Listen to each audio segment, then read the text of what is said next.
கர்த்தருடைய நாமத்துக்கு ஸ்தோத்திரம் உண்டாவதாக. ஆதாம் காயினைப் போல் இராதே. தன் பாவங்களை மறைக்கிறவன் வாழ்வடைய மாட்டான். ஆதாம் காயின் மறைக்கிறார்கள். ஆதாமை போல் ஓடி ஒளிந்து கொள்ளவும் கூடாது, காயினை போல் செய்த தவறை மறைக்கவும் கூடாது. தேவன் ஆதாமை கூப்பிட்டார். ஆதாம் சாப்பிடக்கூடாது என்று சொன்ன கனி சாப்பிட்டு தேவன் சொன்னதை கேட்காமல் மீறி பாவம் செய்தான்.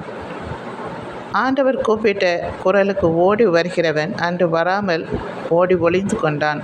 காயினிடம் விசாரிக்கிறார், உன் தம்பி ஆபேல் எங்கே என்று. அவன் அதற்கு பதில் திமிராக சொல்லுகிறான்.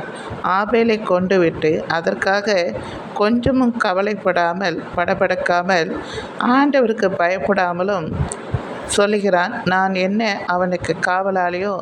அவன் எங்கே போனான் என்று எனக்கு தெரியாது என்கிறான். ஆதாரம் ஆதியாகம புஸ்தகத்திலே 4:8-9 சொல்லப்பட்டிருக்கிறது.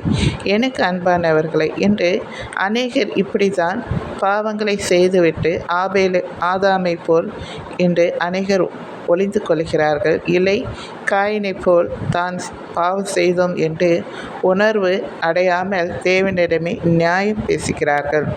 என் பிள்ளைகளை, அப்படி இராமல் தான் ஒரு பாவி என்பதை உணர்ந்து தேவனிடம் மன்னிப்பு கேளுங்கள். தேவன் மன்னிப்பார். அவர் எதிர்பார்ப்பது உங்கள் வாயால் நீங்கள் அறிக்கை செய்ய வேண்டும் என்றுதான். அதை செய்துவிடுங்கள். அதுவும் உண்மையாய் தன் பாவங்களை உணர்ந்து அவைகளை அறிக்கை செய்து விட்டுவிடுங்கள். விட்டுவிடுகிறவனை இரக்கம் பெறுவான் என்று வேத வசனம் சொல்லப்பட்டிருக்கிறது. சரிங்களா? பிடிச்சிருந்தால் லைக் பண்ணுங்கள், மற்றவங்களுக்கும் ஷேர் பண்ணுங்கள். தேங்க்யூ.